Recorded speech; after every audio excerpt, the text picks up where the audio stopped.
Broadcasting from the Hair Saloon corporate offices, it's the Suzanne Venker Show, where men and women are equal in value, but wildly different by nature. Better relationships and a happier life are just around the corner when you drop the junk you've been fed from the culture and join us here every week as we empower you to live the life you want, even if it goes against what the culture tells you you should want. Have you ever been to a counselor who made your life worse instead of better? It happens all the time.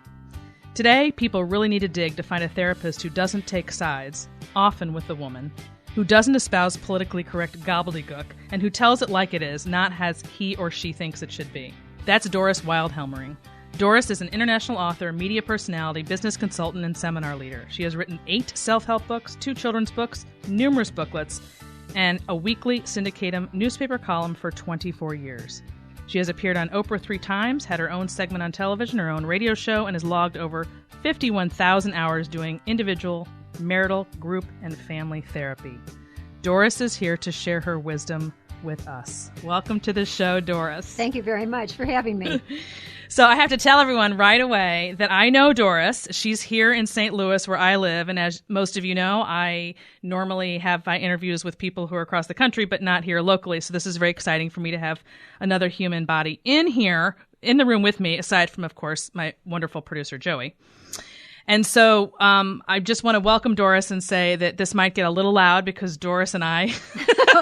We do tend to talk over each other and laugh a lot. We have similar personalities, so just kind of get ready.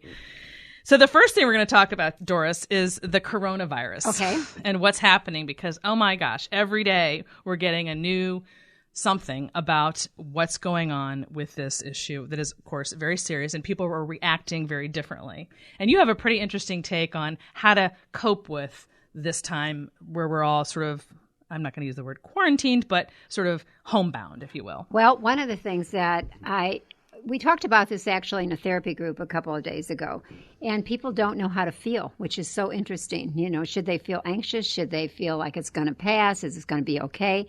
It's sort of like they're struggling with how to feel, which I have never heard before. So I think that's really interesting. It's hit us in a very different kind of a way. Yeah. And then I had a friend call me, and she said, I'm going crazy because I'm not supposed to go out now. She's older, and the reality is she doesn't know what to do with herself. And she's by herself. Her husband is deceased.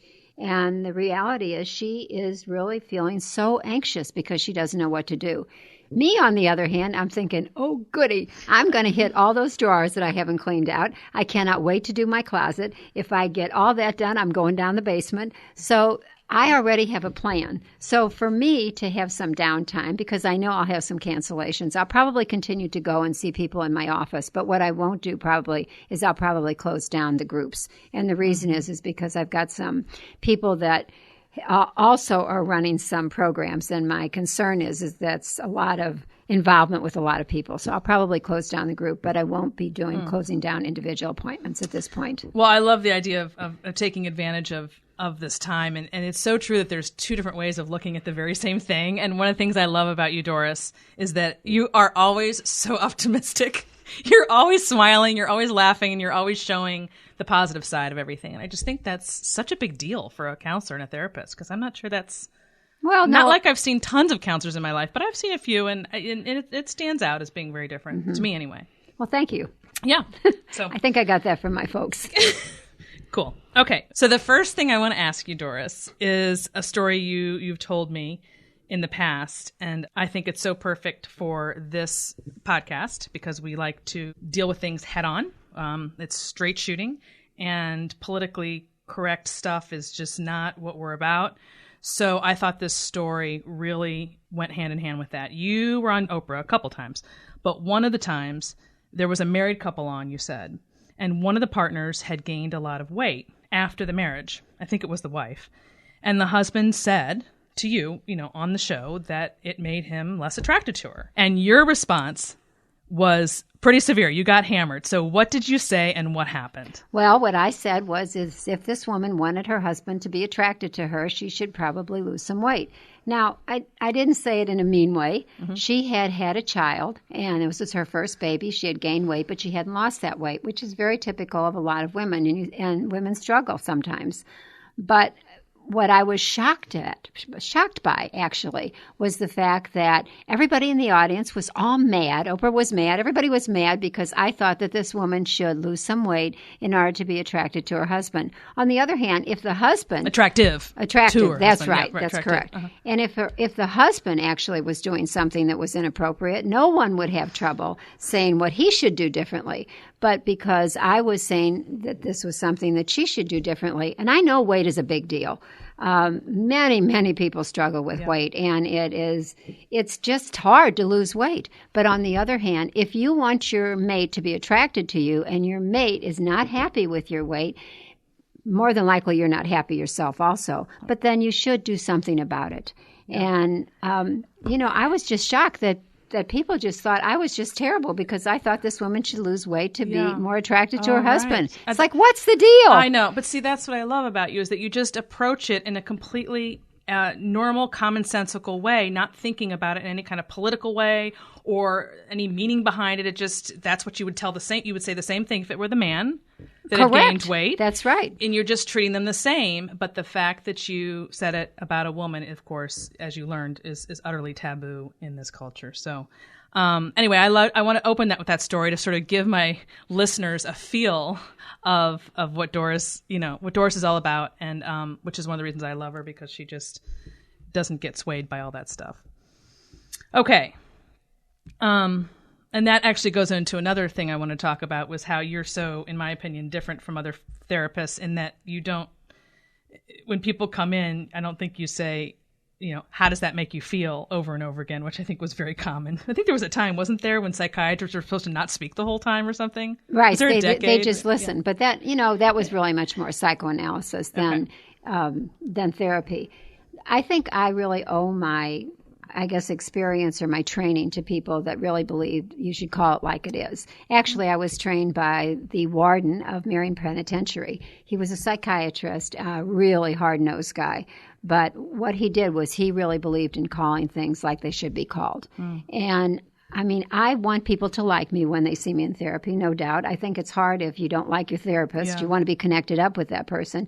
But on the other hand, my job is not to build a friendship with that person. My job is to tell them if they're too critical, if they're not doing what they're supposed to do, to confront them on behaviors that they need to change. See, most people come into therapy. I want to talk about that a bit. Yeah. Most people come into therapy, and what they want is they want the other person to change. Bingo. They want their kid to change, or they want their wife or their husband to change. And what I always try to do is to see how they could make changes in order to get the other person to change. So, in fact, right now I'm dealing with this couple, and they are having a terrible time with their child, a 6-year-old child. And so it's really the way they parent this child. So he kind of blames her, she blames him. They are mad at their kid. And by just giving them a few extra suggestions about how they can handle their child differently, things get better in the relationship. But who's changing? It's the parents that are changing. Oh, absolutely. Or she's changing with regard to him, or vice versa. And I think most of us go into therapy believing that, that we want... Can you fix this person, please? Yeah, exactly. Yeah, right. You're That's right. Fix my husband or fix my wife. Oh, my favorite is when people go into... I don't know this from firsthand experience, but from reading about it. You bring a family will go in, and well, just like you said, with the parents who are upset, and it's like, my kid's all messed up, fix him. Right. Not able to understand, well, he's messed up because of something you're doing. Well, Change what you're doing. Here's a good example of that. I'll get a family in here, and they can't handle their adolescent. And so one of the things I say right away is, what's your leverage? And they say, well, what do you mean leverage? And I'll say, well, what's your leverage? Does your kid have a car? Oh, yeah.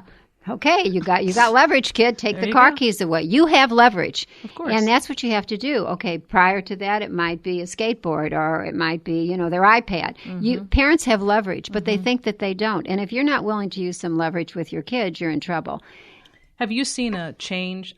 I certainly have from my end of in your practice about how parents have abdicated their authority over the years. In a way that you didn't see, 20 years ago, 30 years ago. Oh, absolutely. Absolutely. And I think parents really feel frustrated. The other thing is that kids are so smart today compared to I don't want to say compared to the way we were, but the reality is that they know so much more technologically. And so what happens is that a parent in some ways has to even go to their kid to ask them, how do you do this or how do you do that? Oh, I know, yeah.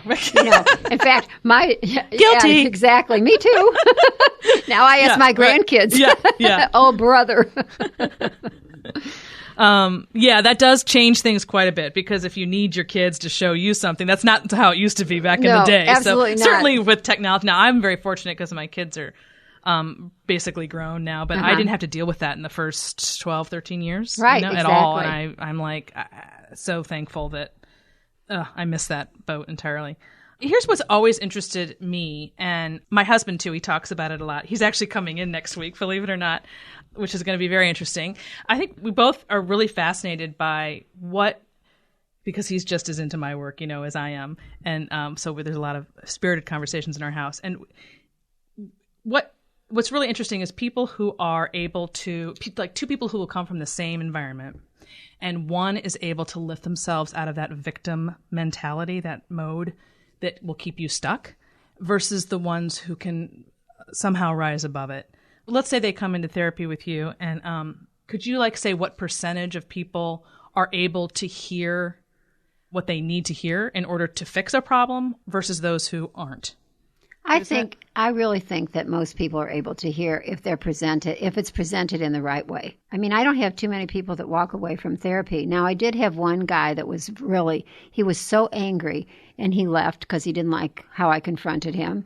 And he came back maybe about 6 months later. I like this story because then the second time he left, he slammed the door so hard, I thought he was going to break the door frame. Oh, my Lordy. It was terrible. He was so mad at me confronting him. But then he called about a half a year later and said, would you take me back again? And the last time he was able to make it, he had an anger issue. And so he got mad when I confronted him about his bad behavior. Did he come in originally wanting you to say it was someone else's fault about something? Well, he came in because his wife sent him. Okay.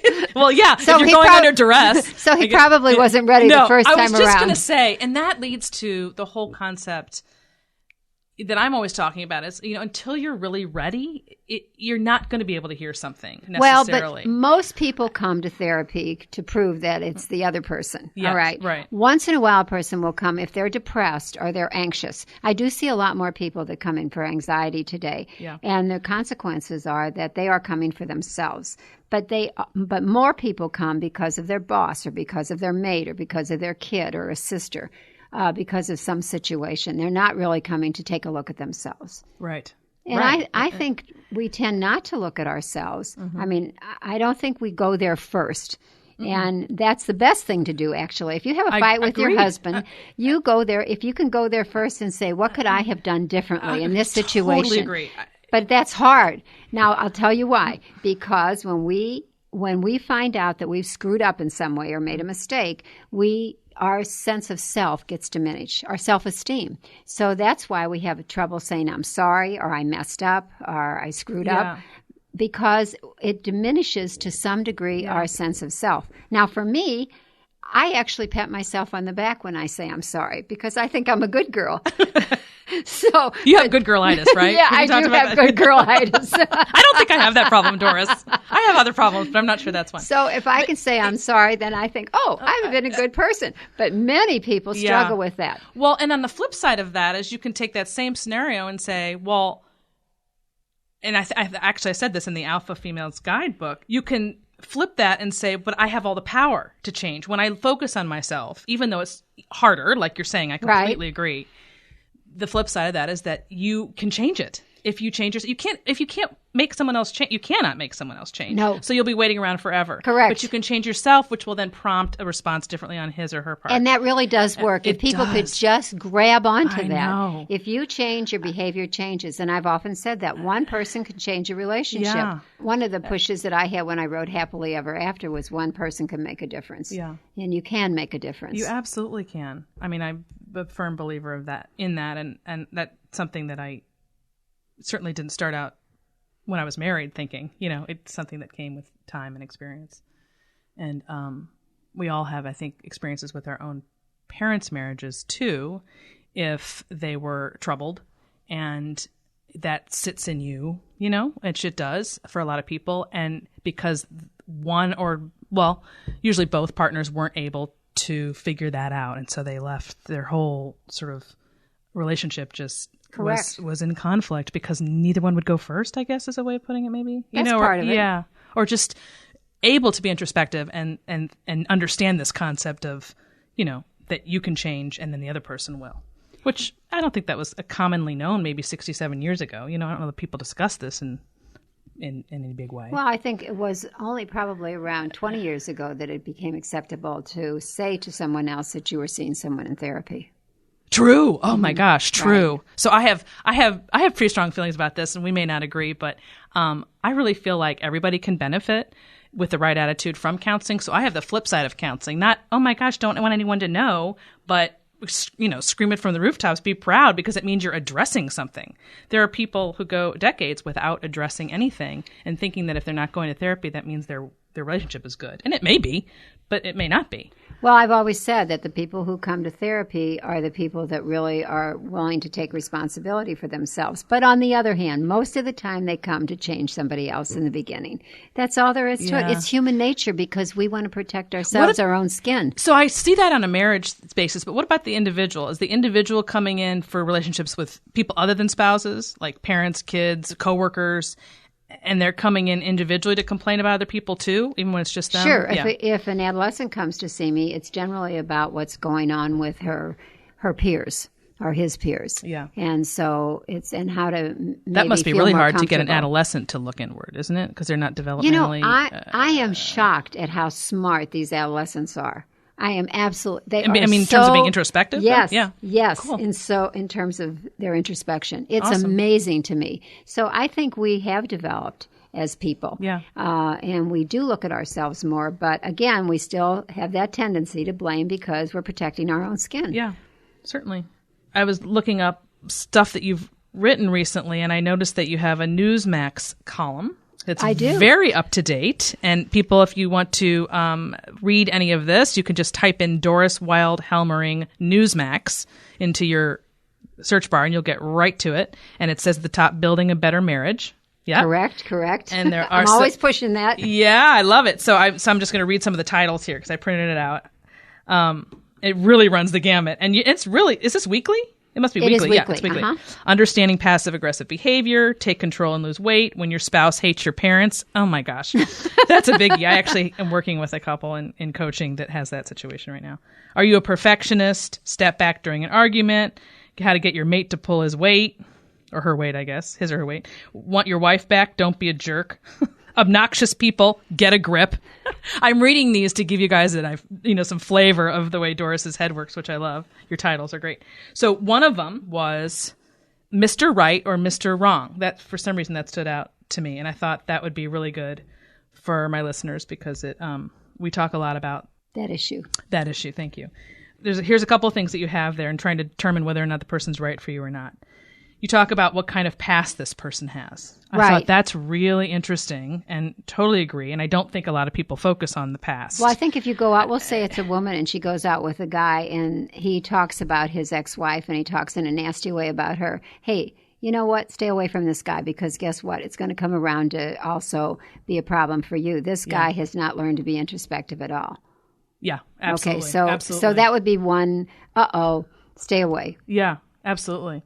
What kind of job history a person has. You said his eyes may be a gorgeous blue, but you'll get very tired of looking at him if he isn't a steady worker. Oh my gosh. I have so much to say about that. That is so true. I try to tell even younger people when I'm talking about him because they're all into the googly eyes of, how beautiful he is or how hot he is or what. I'm like, listen, even Brad Pitt gets old after a while. Trust me, if the other things aren't in order, you know, like you can only look at that for so many years unless everything else is in place. Right. Are you single and wondering if the person you're dating is right for you? Are you married but feeling lonely, disrespected, or misunderstood? Almost 100% of my coaching clients are struggling with the same dilemma. Their circumstances vary, but the underlying issue is the same. They're swimming against rather than with the biological tide. For these individuals and couples, there's a power struggle at play with their partner, and it can be difficult to remember a time when their relationship didn't feel hard. I understand this relationship dynamic. I had a front row seat to it growing up, and I didn't want it repeated in my own marriage. So I made it a priority to understand why men and women think and behave as they do and what it is they ultimately want. This understanding is crucial for any marriage or relationship to thrive. It's why the happiest couples are those who embrace male and female nature rather than fight against it. There's no reason for you to struggle so much. This is a fixable problem. If you're single and struggling in love, or if you're married but feel frustrated and alone, I can help. Just go to SuzanneVenker.com, that's SuzanneVenker, and click on the coaching button at the top. Once you sign up or send me an email, you will hear from me personally within 24 hours. Don't wait another minute to acquire the mindset you need to find love and to sustain it. It's so much easier than you think. Again, that's SuzanneVenker.com. Right. I do know some people have taken a hit financially and maybe have lost a business or have, had some hard times. But you do not want to get involved with somebody that has no financial wherewithal. Yeah. And the reason is because in the end, you're going to be supporting that person. It's sort of like if the person always comes late or they don't do what they say they're going to do. They may not get angry with you, but if they're always mad at somebody else, how do they drive a car? If they're always cutting people off or yelling or screaming or giving them the finger, stay away from that guy because guess what? It's going to come back to hurt you. Yeah. And people just don't look at that. It's like, look at their behavior. I know. And I don't, now, if you're tangled up with that person, then that's a whole different ballgame and you're married to them. Then it's a whole different way of dealing with it. Well, keep in mind, because I've written extensively about this, women, especially young women in particular today, are not taught to look at that particular quality in a man because you're not supposed to, quote unquote, depend on a man. Now, that's been going on for a quarter of a century. So the whole concept of something that your mother or my mother might have said to the effect of what we're saying now is make sure the person that you're marrying can hold a steady job or whatever. Today, they're not even taught to even look at that whatsoever. Like it's not even an issue. And then they find themselves ignoring it. And then later they're calling me because my husband sits around, or not boyfriend, husband, whatever. He plays video games all day and I'm pulling in all the money. And so much of that had to do with, I want to think to myself, gosh, why didn't you know to pay attention to that? And I do think that's a parental and cultural thing because we know the culture isn't going to teach you that anymore, but parents can and should, but don't, in my opinion. I think that's exactly right. I think that, it's both men and women because now I see a lot of young guys in therapy and they want the woman that they're dating, by the way, to have a trust fund. Can you believe that? What? And that's kind of how they evaluate a woman. Not only how she looks, what's going on sexually, but in addition to that, does she have any money? So men are very conscious of how much money a woman has or how much money she might have or what her family has. And the reality is that it has actually in some ways reversed. I see more men talking about what a woman can contribute. Yeah, because that's what the culture's done. It's flipped the script entirely. It really has. Absolutely it has. And yeah, it's a big problem. I haven't even thought about it flipping the switch, but it has because that's what I see in therapy. Oh, absolutely. Absolutely. You wouldn't have seen that 25 years ago. There's no way. And men are taught to think of women as the breadwinners now. So it's a big problem. I mean, don't get me on that subject because we'll be there for an hour talking about that. Okay. Well, you kind of touched on this before. If he's been married before, or she, why did the marriage break up? What was the cause of the breakup? That's right. And I think that if you listen to someone, it's okay we all want to defend ourselves, our skin, take care of ourselves. But what you want to do is to see if they find any culpability on their part. Is there any problem that they brought into the relationship? Did they get too angry? Were they critical? Were they not very giving in the relationship? What was the conflict that caused the breakup of the relationship? And I think it may be one person more than another. I believe that on the one hand. But on the other hand, we all add to problems in a relationship. And the trick, I think, for anybody is to really step back. If you want a better marriage, let's say, I want a better marriage. So what you do is you got to step back and think, what do I do in this relationship that causes problems? Okay, sometimes I'm too critical. So that's something that's got to be changed in the relationship. How do I fall into that snake pit, so to speak? What else do I do that causes problems in this relationship? Maybe I make promises that I'm going to do something and then I don't do it. Is that the problem? Am I always late? That drives people crazy. If you're married to somebody who's always late, that's a big issue. And so, or if you are the one that's always late, change it. And so those are the things that I think if you want a better relationship, even without going to a therapist, Think about what you do that causes problems in the relationship. Name 3 things and then make a decision this week to work on them. And that's going to change your relationship. I know. It's just, imagine the relationships that could be saved from just doing that one thing. If people, and they're so stuck in the mode of blame and wanting the other person to change. That's exactly right. Yeah. It's that must be really frustrating for you if you're, not able to get them to see that. But you're probably normally very able to get them to see it. I hardly ever get frustrated because I repeat myself a lot. Well, we talked about this too. How does he handle his anger? I guess that could be she too, but I'm sure that's let me talk about anger for a minute because I think this is really helpful for people. If you have an anger problem, you can change that. We know that anger is genetically linked. Okay, so that means that you have what's called a high irritability excitability quotient. So how do you change that? Because it is genetically linked. Here's what you do, is you pick a phrase. And the phrase I like is, I choose not to be angry, I choose to be in control. Now, everybody that knows me has heard that. I choose not to be angry, I choose to be in control. And I tell people to say that 1,000 times a day. Now, they look at me like I'm nuts. But the reality is it only takes about an hour. You can say it in any kind of downtime, taking a shower, blow drying your hair, cleaning out the dishwasher. It doesn't matter. Just say that over and over and over. And what's going to happen is that when you start to get angry, you will stop and that thought will come into your head and it will allow you to cool down.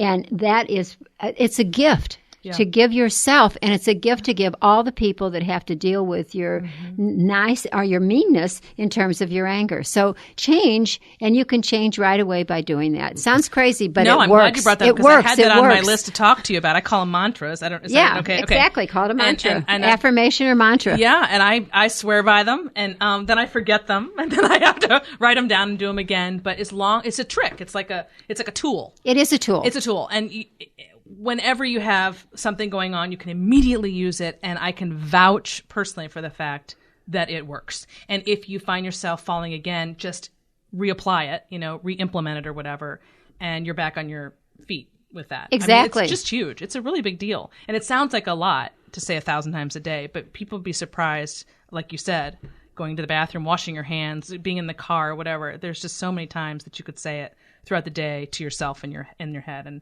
And the idea is to change your brain, right? That's exactly right. What it does is it does change your brain, and that's what we want to do in order to be able to change behavior. The other thing is if you have a problem with criticism, you can do the very same thing. You can pick a phrase, or you can make the phrase, I choose not to be critical, I choose to be in control. Again, criticism, when we criticize somebody, it's a way for us to try to be in control of the other person and supposedly how they're supposed to behave as we want them to behave in the way we want them to behave. So if you have a problem with being critical, then what you do is you just pick, I choose not to be critical, I choose to be in control. Again, control of yourself. Yes, right. Okay, another one, which I think this is really interesting, because I think this still comes up after people are married. Remember, this article is about, should you, well, you wrote Mr. Right or Mr. Wrong. Right. Basically, should you stay with a person? So presumably this is before you've married the person. What do you think of his or her friends? Right, and I think if you don't like any of their friends, or his friends, we'll say it's a he this time, we'll make him the bad guy. Okay. If you don't like any of his friends, what you have to do is really do a step back. How come you don't like those friends? Evaluate that. And if you don't like the way they behave, guess what? More than likely your partner or the guy that you really love or you think you love is going to have some of those same behaviors. And it's just another way to look at somebody. Mm-hmm. It's so, I think people, what happens today is that they jump in bed right away. Oh, God, don't get me started on that one, Doris. And the first thing that they do is like, oh, well, are we going to have sex before we go out? Are we going to have after we go out? Are we going to have it before and afterwards? And what they do is that they lose sight of really looking at the person. Mm-hmm. And so, and then all of a sudden the train's rolling, and the next thing is they're planning on getting married. They're at the right age. I want to pause right there because nuts. It's so important because I write about this so much and I feel so strongly about it. My listeners will know this. It's so, one of the things that I want to do differently about talking about this whole jumping into bed so quickly thing is I'm not talking about it from a moral standpoint. I'm talking about it from a practical, do you want this relationship to last? Are you in it for the long haul? And if you are, how do you explain to people that putting the cart before the horse blinds you, I guess for lack of a better word, from being able to assess the situation? Because what happens is that, let's say you have sex before you go out to dinner, and then you go out to dinner and the guy's a real cheapskate or a real jerk in terms of the server. So it's sort of like, now wait a minute, but then you go back and you have sex. So you're focused on the sex. You're not focused on this other person's behavior. And That's a good example. I think that if you could just focus on their behavior. I remember when I fell in love with my husband. One of the reasons I fell in love with him was because of a story he told me. Oh, tell me. And what happened is that, and I guess we had 2 or 3 dates. And so we're walking down the street, and he was telling me about these people that he had stayed with in college, and they said that they dressed for dinner. So, of course, he went up and took a shower. They had been playing tennis, came down. Well, he was in some nice, he said, Bermudas at the time, and a nice Madras shirt, okay? Yeah. That kind of tells us our age, okay? And what happened was, he said, everybody was really dressed in a coat, a white coat. Mm-hmm. And he said he thought, oh, my gosh. So he sat down, and they said, oh, that's fine. And so he sat down, and he said, all I could remember was that you start from the outside with silverware and you move in. And you know what? I thought that guy could take a look at what he didn't know and handle it. And he didn't provide, he wasn't. Bravado. It wasn't false bravado. He wasn't presenting himself as, look at me, look at me. It was so sweet. And I thought, you know what, this is a genuine human being. Mm-hmm. That's very good. I like that story. So there we go. And I did fall in love. So speaking of these friends, whether you like the person's friends, so let's flip out the word friends for family. Let's say you had somebody who's dating someone and there's a lot of problems that they see within the family and that they feel like that person that they're in love with is tied in with that dysfunction and is concerned that that's going to be a problem for them, which it will be if they get married. It will be. Yeah. So how do you help them cope with that? Or what would you tell them? Well, I think I don't know what the particular issue is. I do see one couple in therapy, and the father really dislikes the woman that his son is dating. Okay. Really dislikes her. I think that's going to be problematic. Oh, yeah. And so, and she's feisty. So the father has an anger issue, I understand, and she's feisty. And I think that you're going to see that this young man is going to get caught. Mm-hmm. Oh, absolutely. And, we'll see what happens. Yeah. Okay. They're not engaged. I don't think that they're going to make it in the end. Yeah. But the reality is if they choose to do this, she's going to have to, because I don't think this father's going to back down from what I know about him. So is she going to learn to back down? Is she going to be less feisty? I don't know. Now, she will get more power when a grandchild comes along. Yes. But, that's kind of a crummy way to deal with plus things. It's short-lived, and eventually then you're going to have issues with maybe they parent differently or they grandparent differently. Right. All that. Oh, my gosh. Okay. Couple more here. How he handles money. Well, that's a big deal. That's a big deal. That is a big deal. Oh, my gosh. And or she handles money. Yeah, exactly. Yeah. I mean, if you have, I can remember some guy I worked with in therapy. Oh my gosh, he and his wife. And every time there was a sale, and at that time it was Famous in Bar, he would call me and tell me about these sales. He would, I think he must have owned 25 suits. I convinced this guy that instead of going for a sale, how about if he would put his money in the market? Now, of course, he might want to wring my neck today, but the reality is he did do that. And he actually built himself quite a nest egg. And this was quite some time ago. But he was addicted to suit buying. He was addicted to buying. If there was a sale, this guy, normally we think about a woman. This guy was into buying. And I thought it was a riot. He calls his therapist every time there's a sale. Yeah, that's really interesting. Weird. But I did love this guy. He was funny. So paying attention to how people handle money, that's a huge deal. In fact, that leads into the next one where you wrote, when it comes to paying the bill at a restaurant, do you squirm because you think he's a bit cheap? Yeah, that's a problem also. Yeah. That is a big deal. Yeah. And I think you need to see, if he's cheap with people that are servers, then is he going to be cheap with you or cheap with the kids or with your parents or how you want to spend money? Again, just open up your eyes and think about why you really are attracted to this person, whether it's a man or a woman. Mm-hmm. Why are you attracted to this person? What if somebody asked you that they're physically attracted to him, but they're completely wrong for them? Like they know that all these answers, if they ask these questions of themselves, are not good, but they're physically attracted to them and they can't stay away from them. Well, they can stay away, but it's making a decision. It's sort of like leading with your brain and not always with your feelings. Yeah. And people need to do both. yes, we need to fall in love with somebody with our feelings, but we also need to lead with our brains. Yeah. And I'm glad you brought that up, because I don't think that is in any way, shape, or form encouraged, at least within the culture at large, because especially with movies and rom-coms, because it's all about your feelings, all of it. I mean, there was a time when Hollywood actually implemented these ideas that we're talking about and wove it into their stories. Correct. Back in the 40s. That sex was there and that chemistry was there. There was a lot of, in fact, I would argue, a better version of it, because everyone didn't let it all hang out. So there was a lot more sexual innuendo, and it was just much more exciting in that respect, in my opinion. But at any rate, they wove these sort of messages into the story. And today it's just, how does he make you feel? They fall in love at 10 a.m. and they're having sex by 6 p.m. Or 4. And there's no relationship being built. It's all based on feelings. And then, of course, it ends with them getting married. And so you don't see what happens after that. Well, when my husband and I watch Netflix, we always say, uh-oh, here it comes. And so then we got to watch a sex scene. Okay, here it comes. And so it's almost predictable. It's ridiculous.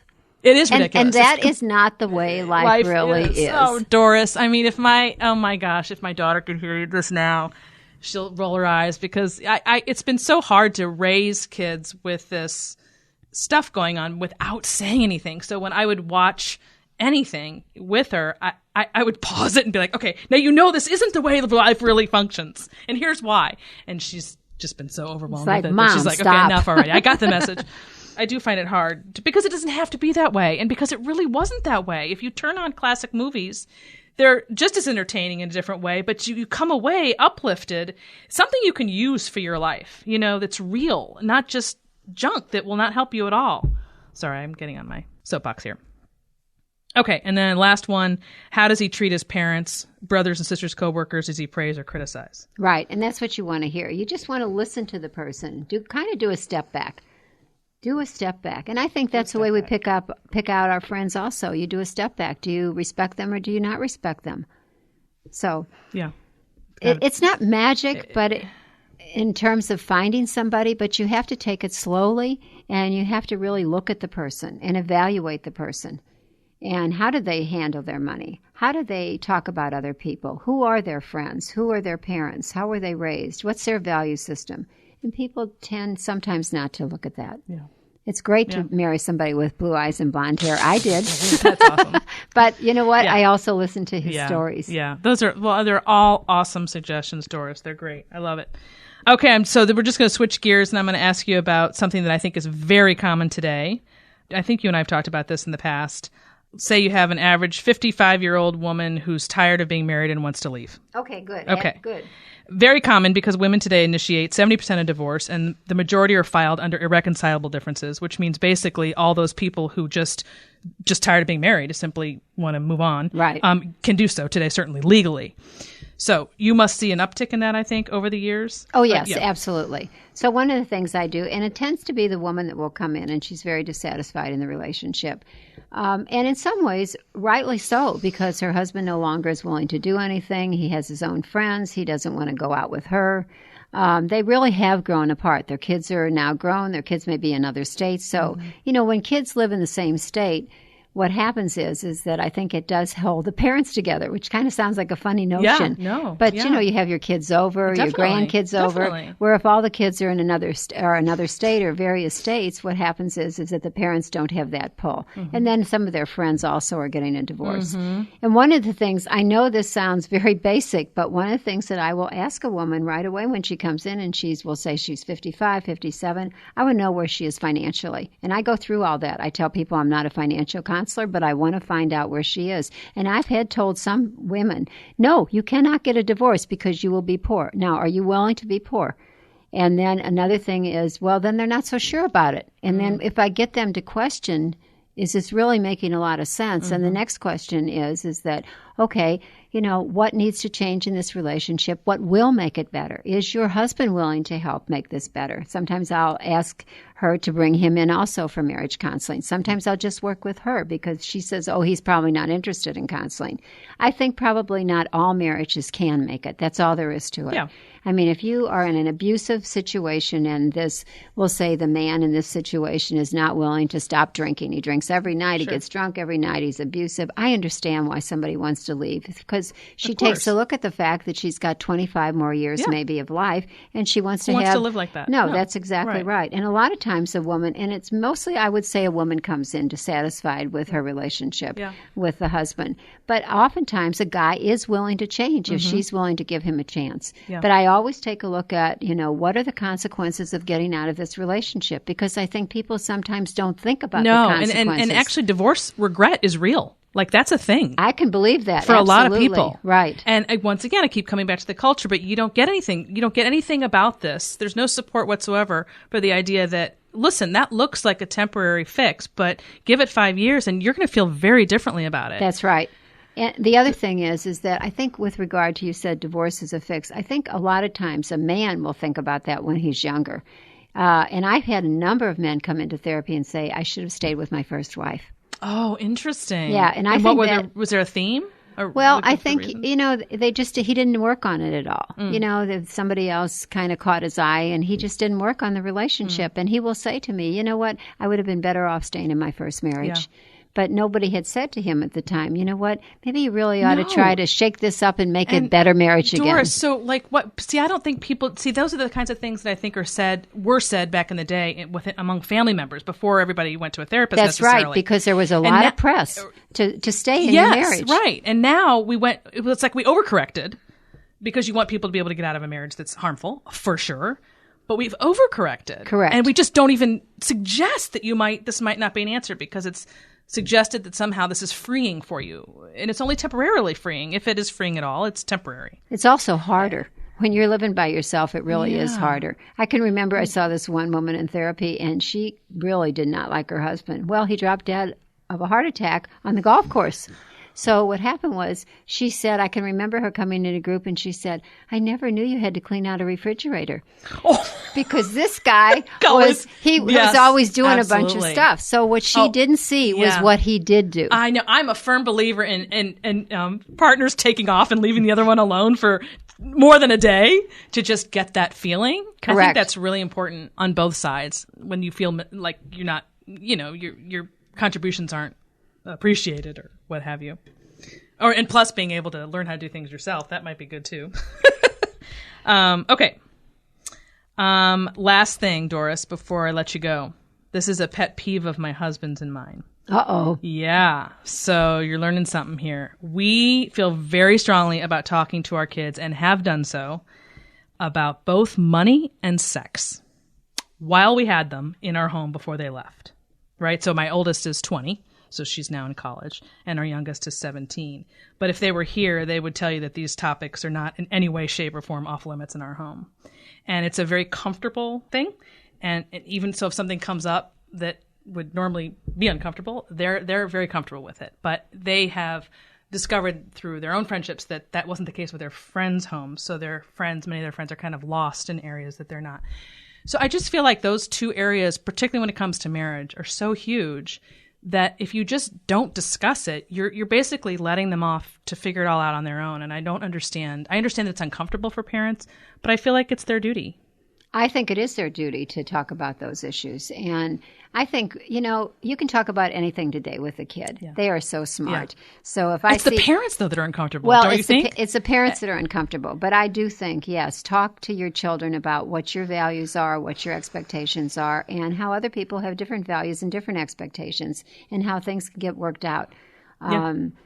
In a good relationship, in a good family, people do talk about those things. But many people, they're so busy and caught up in so many things in their own lives that they forget that their kids need to have a lot more, I think, instructions. Kids used to have a lot more instructions than they used to have. Well, I grew up that way. Me too. But that's because we're a little older. We're a little older. And right. so, and my parents were actually older than my friends' parents. So they're both gone now.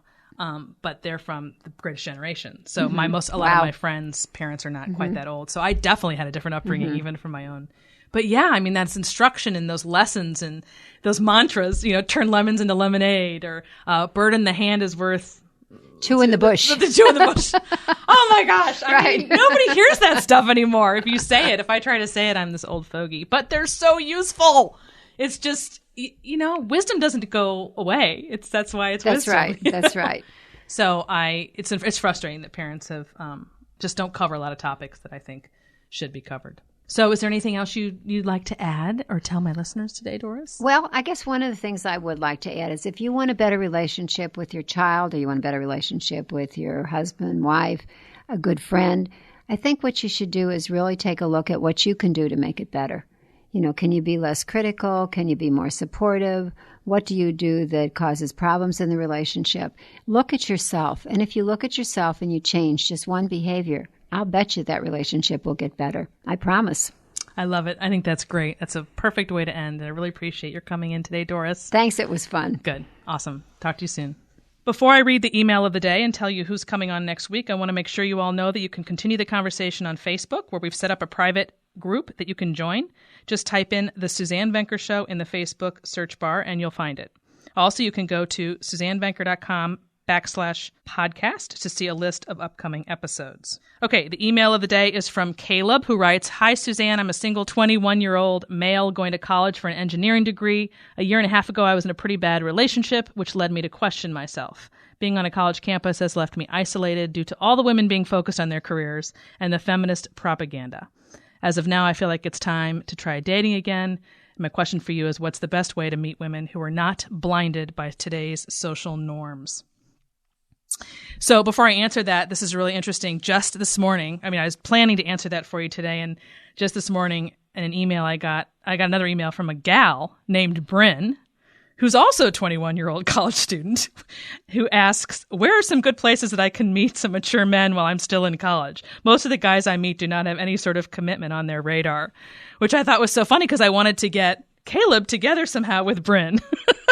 But that's what's going on campuses that I can personally vouch for, having a daughter in college and watching the scene unfold. And it is really, really difficult. And I wish there was an easy answer to say, oh, well, let's see. If you go to the library, you'll find these kind of women. And if you go over to the student rec center, you'll find this kind of woman. But unfortunately, it's not going to be that easy. I think the bottom line is that what you see on college campuses is a direct reflection of what's going on in the culture. And because we have so many young people who are steered away from relationships and taught to be completely career focused, they've just put it out of their minds. And if they want to get together with the opposite sex, it's just about that. It's about sex. So these people who are trying to find somebody who wants to have a relationship are going to have a harder battle. There's just no question about it. And it may be, I almost hate to say this, but it may be until you get out of college before you're going to have more options before you. I really feel bad at having a daughter in college right now and watching it.